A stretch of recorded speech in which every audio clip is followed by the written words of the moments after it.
So good morning everyone, my name is Rohit Kumar. आज 5 दिसंबर है और आज सबसे बड़ी बात यह है कि आज वर्ल्ड सॉइल डे है, अर्थात विश्व मृदा दिवस है। जैसा कि आप सभी लोग शायद जानते होंगे और नहीं जानते हैं तो आज हम पढ़ने वाले हैं। मिट्टी के बारे में तो आप सभी जानते हैं, मिट्टी जिसे कहा जाता है कि हमारा शरीर भी मिट्टी से बना हुआ है। मतलब soil is everything, sometime it's fill, because भाई हमारा जन्म भी मिट्टी से और बाद में हमें मिट्टी में ही मिल जाना है ना। या बहुत सारे लोगों ने ये भी कहा करते हैं कि भाई तुझे मैं मिट्टी में मिला दूंगा।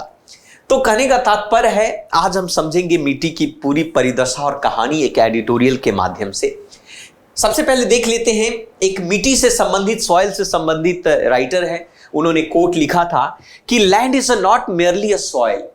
भूमि जो है मात्र सॉइल नहीं है ना, it is a fountain of energy flowing through a circuit of soil, plants and animal. ये एनर्जी का एक स्रोत है, एक श्रेणी है, एक सर्किट है जो कि आप कह सकते हैं कि प्लांट पौधों के माध्यम से, जानवरों के माध्यम से हमारे तक पहुंचता है। इसलिए कहा गया कि हर चीज मिट्टी से बना हुआ है ना। तो इसकी आज चर्चा हम करने वाले हैं क्योंकि इस एडिटोरियल का जो सबसे इंपॉर्टेंट आप देख सकते हैं कि एडिटोरियल लिखा ही गया है आपका कंप्लीटली सॉइल पर, कि सॉइल क्या है, सॉइल का पॉल्यूशन, कैसे सॉइल को हम पॉल्यूट कर रहे हैं, है ना, उन सभी चीज। राइटर है, हेडिंग है आज का कि poor soil meaning management will arrowed the food security. जिस प्रकार से सॉइल की जिस तरीके से मैनेजमेंट हम कर रहे हैं, कहीं ना कहीं हमारे भोजन जो फूड की सिक्योरिटी जो है वो खतरे में हो रही। राइटर है आपका कोनिंडा रेड्डी, है ना, एक officer in charge Food Agriculture Organization United Nation में रह चुके हैं, भारत को रिप्रेजेंट किया है ना। और आज जो है इस सॉइल दिवस पर, या आप कह सकते हैं कि भाई मृदा दिवस पर, इन्होंने इस आर्टिकल में लिखा है कि मृदा को लेकर, सॉइल को लेकर हम कितनी ज्यादा जागरूक है या नहीं है। इन सभी चीजों के बारे में चर्चा इन्होंने किया है। एक एक करके हम डिस्कस करेंगे इस चीज के बारे में, इससे रिलेटेड स्कीम्स के बारे में भी डिस्कस करेंगे। भारत सरकार इस पर क्या काम कर रही है, इस पर भी हम चर्चा करेंगे। और हम मनुष्यों को, हम सिटीजन को, हम नागरिकों को सॉइल के प्रति, प्रकृति के प्रति जागरूक किस तरीके से होना, इसके बारे में भी हम चर्चा करेंगे। तो राइटर क्या कह रहे हैं, इन सभी के संदर्भ को यहां पर हम पढ़ने वाले हैं वन बाय वन करके। शुरुआत करते हैं। हेडिंग है आपका poor soil management will arrowed a food security. अगर हम बात करें, सबसे पहला उन्होंने, राइटर जो है कहते हैं कि healthy soil are essential for our survival. हमारे जीवन के लिए, जिस प्रकार से हमें जीने के लिए आप कह सकते हैं हमारा शरीर का स्वच्छ होना जरूरी है, वैसे ही उसी प्रकार से हमारे जीवन के लिए हेल्दी सॉइल का होना बहुत ही महत्वपूर्ण है ना। दे सपोर्ट हेल्दी प्लांट्स। अगर सॉइल हेल्दी होगा तो प्लांट्स हेल्दी होगा, और प्लांट्स हेल्दी होगा तो न्यूट्रिशंस हेल्दी होगा, वाटर पर्कोलेशंस होगा और ग्राउंड वाटर लेवल बेहतर रहेगा, और परिणाम यह होगा कि हम स्वस्थ होंगे। तो कहने का मतलब है कि हम सब इंटरकनेक्टेड हैं, है ना, हम अलग नहीं है। हमारा जीवन मरण सब कुछ सॉइल से शुरू होता है और अंत भी होता है। तो जब इंटरकनेक्टेड हुए हैं तो इसका मतलब यह है कि सॉइल को भी हमें हेल्दी रखने की आवश्यकता है। So they support healthy plants grow to enhance both our nutritions, water percolations to maintain ground water level.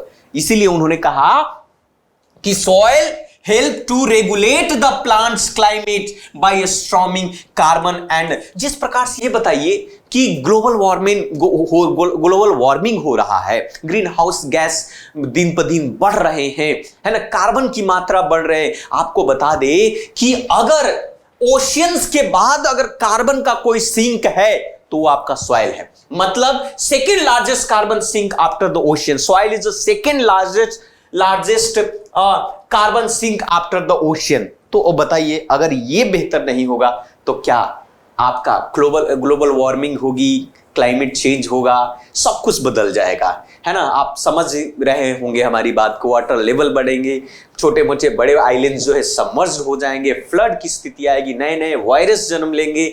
मानव जाति के लिए एक तरीके से कह सकते हो कि अंत वाली स्थिति उत्पन्न हो सकती है। They help to maintain a landscape that more resilient to the impact of the drought and the flood और ड्रॉट दोनों के प्रभाव को ये रोक सकता है अगर हमने इसको बेहतर तरीके से मेंटेन रखा था। Soils is a basis. इन्होंने कहा कि सॉइल जो है basis of the food system का एक आधार है, हमारा जीवन का आधार है, हमारा भोजन का आधार है। It is not surprise that कि soil health is a critical for healthy food production. इस बात से आपको यह नहीं होना चाहिए कि अगर सॉइल की स्थिति अगर दयनीय हो रही है तो आपका जीवन भी, आपका हेल्थ भी की स्थिति भी दयनीय हो सकता है। इसलिए एनी हाउ हमें सॉइल को हेल्दी रखना अति आवश्यक है, ऐसा मैं नहीं, राइटर साहब कह रहे हैं, है ना। अब ये बात करते हैं, यहां पर देखिए इस चीजों में कि आज जो है 5 दिसंबर को वर्ल्ड सॉइल डे मनाया जाता है, मृदा दिवस मनाया जाता है। और इस साल का जो थीम है आपका सॉइल वेयर फूड बिगेन, है ना। मृदा जहां से हमारी भोजन की शुरुआत होती है। भाई भोजन की शुरुआत तो मृदा से होती है। आप फसल को जमीन में, लैंड में बोते हैं और वही लैंड जो है आपको भोजन देता है। तो थीम यही है, सॉइल वेयर फूड बिगेन। तो वर्ल्ड सॉइल डे अर्थात मृदा दिवस जो है, विश्व मृदा दिवस 2022 हर साल एनुअली जो है, हर साल वार्षिक तौर पर 5 दिसंबर को ये आपको मनाया जाता है ना।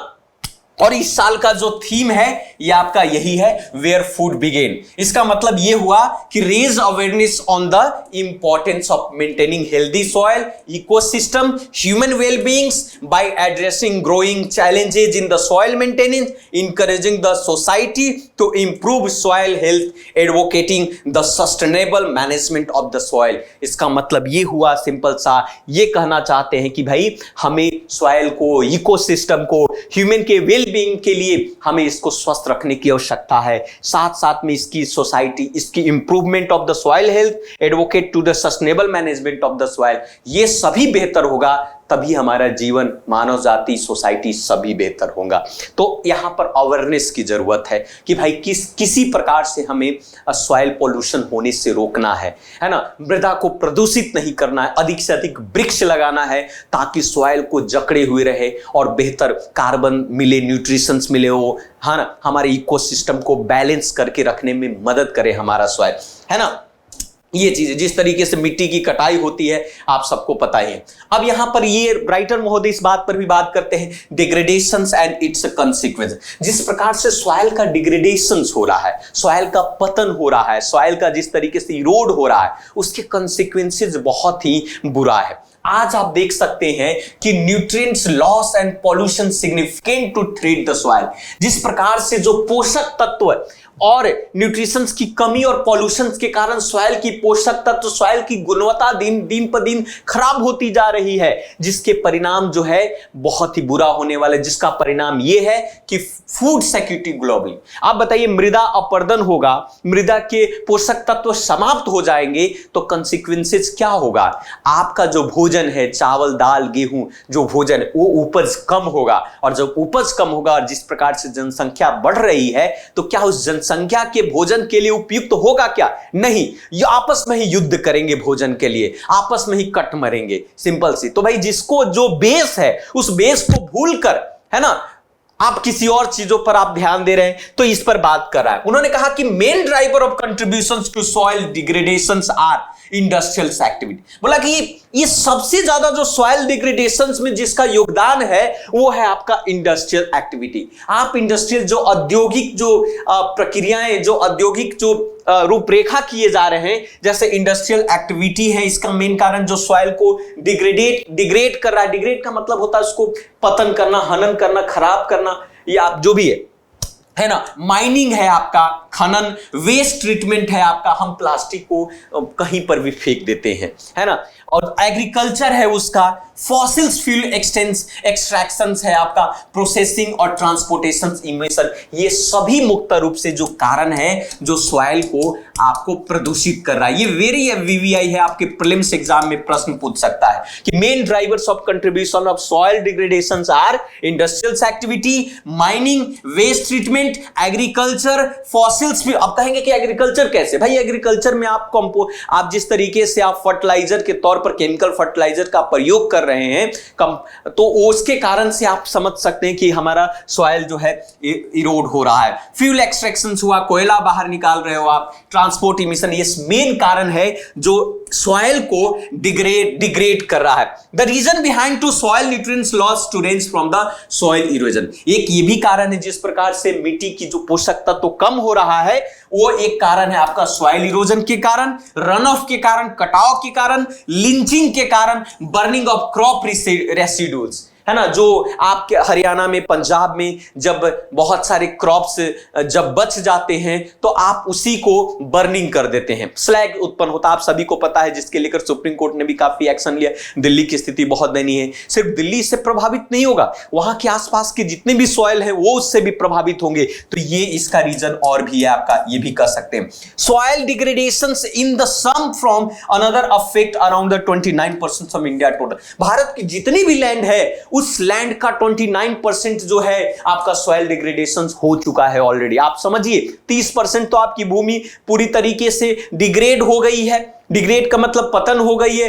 लैंड जो है पूरी तरीके से न्यूट्रिएंट्स लेस हो गई है। तो बढ़िए दिन पर दिन तो इसको बचाव करने की जरूरत है। एग्रीकल्चर प्रोडक्टिविटी कम हो जाएगा, बायोडाइवर्सिटी कन्वर्ज। तो आप बोलेंगे कि इन सभी समस्या का समाधान आपको करना होगा, है ना। ये खतरा है आपकी एग्रीकल्चर प्रोडक्टिविटी के लिए, ये खतरा है बायोडाइवर्सिटी कन्वर्सेशन के लिए, ये खतरा है वाटर क्वालिटी के लिए, ये खतरा है सोशल वेल बीइंग और आपका डिपेंडेंस कम्युनिटी के लिए, सभी के लिए खतरा है आपका अगर सॉइल आपका डिग्रेड हो रहा है तो। बताइए, जंगल सूख जाएंगे, आपको रेगिस्तान में बदल जाएगा, है ना, बायोलॉजिकल एक्टिविटी समाप्त हो जाएगा सॉइल के अंदर का, कोई प्रोडक्शन नहीं होगा। परिणाम क्या होगा? सिंपल सी बात है, वही युद्ध की स्थिति उत्पन्न होगी बाद में। कुछ भी नहीं रहेगा तो ज़ॉम्बी आएगा, बनेगा आदमी को खाएगा, है ना। क्या करेगा? हालत ऐसी स्थिति उत्पन्न हो जाएगी, है ना। यही चीजें बात इसमें कही गई है। साथ साथ में ये कहा जा रहा है यहां पर डिग्रेडेशन के साथ, यहां पर देखिए आप कि nearly 3.7 million hectare suffer from nutrients loss in the soil, depletion of soil, organic matter ratio. कहता है कि करीब करीब 3.7 मिलियन हेक्टेयर जो है, ये इतनी भूमि आप कह सकते हैं कि न्यूट्रिएंट लॉस, पोषक तत्व विहीन हो गई है सॉइल के अंदर के, मृदा की पोषक तत्व विहीन। It mean simply a nutrient loss in the soil simple further excessive use of the fert. किसके कारण से भाई? जिस तरीके से आप एक्सेसिव यूज ऑफ फर्टिलाइजर, आप फर्टिलाइजर का उर्वरकता, रासायनिक उर्वरक का प्रयोग कर रहे हैं, पेस्टिसाइड्स का प्रयोग करते हैं, irrigations with the contaminated waste water का प्रयोग करके आप क्या कर रहे हो? इनडायरेक्टली सॉइल को पॉल्यूटेट कर दे रहे हो, आप प्रदूषित कर रहे हो, मृदा का प्रदूषित कर रहे हो। इन सभी कारण ये भी आपका वीवीआई हो सकता है, प्रीलिम्स एग्जाम में प्रश्न पूछ सकता है, बार बार कर रहा हूं। और इसका इंपैक्ट क्या हो रहा है कि सॉइल डिग्रेड हो रहा है, reaching and can be irreparable consequences of the human. और परिणाम ये है कि इसके कारण से मनुष्य के भी हेल्थ पर, है ना, इसका प्रभाव पड़ रहा है। नेक्स्ट पॉइंट पर आइए, इन्होंने कहा है, बड़ा इंपॉर्टेंट पॉइंट, इस पे चलते हैं कि इंडिया कंजर्वेशन स्ट्रैटेजी। अब ये सब तो हो रहा है, भारत का इस सॉइल को कंजर्व करने की क्या स्ट्रैटेजी है, उसका क्या नीति है, रणनीति क्या है? तो उसमें कहा गया, यहां पर देखिए कि गवर्नमेंट ऑफ इंडिया 5 आपका प्रोन्ज स्ट्रैटेजी फॉर सॉइल कंजर्वेशन के लिए 5 ऐसे बहुत सारे प्रोग्राम चलाए हैं।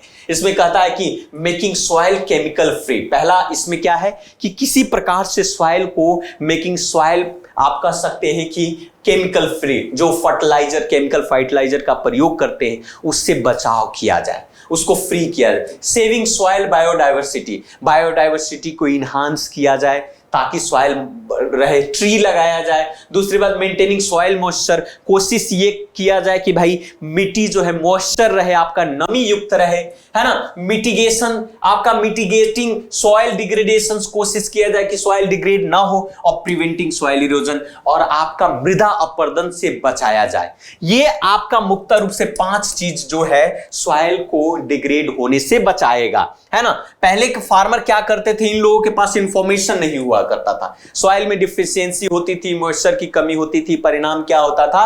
फर्टिल नहीं होता। तो इन सभी को समस्या के लिए to address this issue, government of India जो है, आपको पता ही होगा, सॉइल हेल्थ कार्ड 2015 में लॉन्च किया था।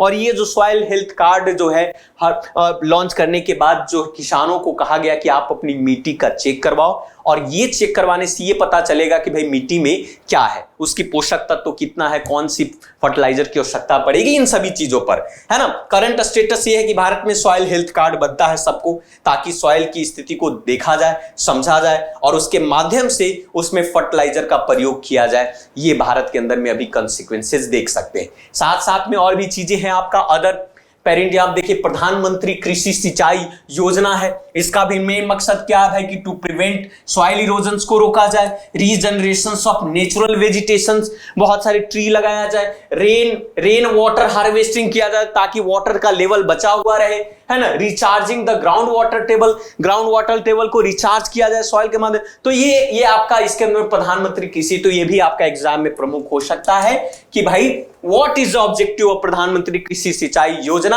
तो उसमें आपको विकल्प में दे सकता है to prevent soil erosion, regeneration of natural vegetation, rain water harvesting और recharging the ground water table, है ना। उसी प्रकार से national mission for sustainable agriculture है, एनएमएसए है, जो कि कुछ स्कीम जो प्रमोट करता है traditional indigenous practice such as organic farming का नाम सुना होगा, जो कि सिक्किम 100% ऑर्गेनिक फार्मिंग हो गया आपका। नेचुरल फार्मिंग की बात करता है, परंपरागत कृषि योजना आपने सुना होगा, ये इसी के अंदर में आपको आता है। They are reducing dependency of the chemical, जिसके माध्यम से आप केमिकल फर्टिलाइजर पर जो निर्भरता है वो कम हो जाएगा, है ना। साथ में आपका decreasing monetary burden the small holder farmer के लिए, जो आप फर्टिलाइजर के लिए पैसे खरीदते हैं, तरह तरह के जो होते उसके कारण बहुत ज्यादा पैसे लगता है, तो किसानों के लिए आसान होगा। साथ साथ में food and agriculture organisations of the United nation का जो फूड एंड एग्रीकल्चर ऑर्गेनाइजेशन है, उन्होंने भी मल्टीपल एक्टिविटी सरकार को मदद करने के लिए उन्होंने किया है, ताकि सॉइल की कंजर्वेशन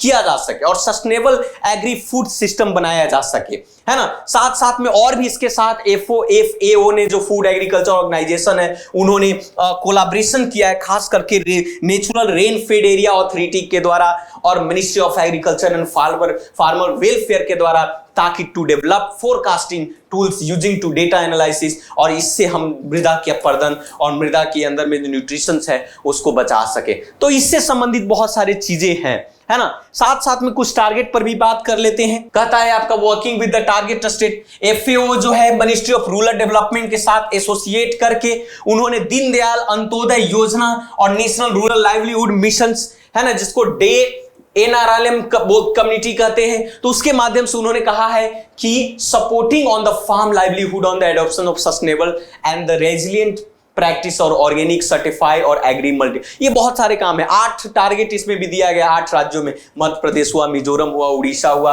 आपका राजस्थान, उत्तराखंड, छत्तीसगढ़, हरियाणा, पंजाब, ताकि वहां की जो डाइवर्सिफिकेशंस हो क्रॉप्स का, अधिक से अधिक क्रॉप्स लगाया जाए, अधिक मल्टीपल क्रॉप्स लगाया जाए। आंध्र प्रदेश FAO ने भी पार्टनरशिप में उन्होंने भी कहा किसानों को सपोर्ट किया है ताकि सस्टेनेबल ट्रांजिशन हो, ताकि एग्रो इकोलॉजिकल सपोर्ट बेहतर तरीके से हो। तो कहीं ना कहीं इसके अंदर में ये चीजें बात की गई। तो ये बड़ा इंपॉर्टेंट आज की जो एडिटोरियल आपके एग्जाम में, आपके मेंस पेपर में काफी कुछ आ सकता है। तो ये था आज का सबसे प्रमुख एडिटोरियल। तो आज के लिए इतना ही, थैंक यू वेरी मच। मिलते हैं फिर से दूसरे क्लास में the Hindu daily news paper के साथ, एडिटोरियल के साथ अगले दिन का। So thank you very much, मिलते हैं फिर से।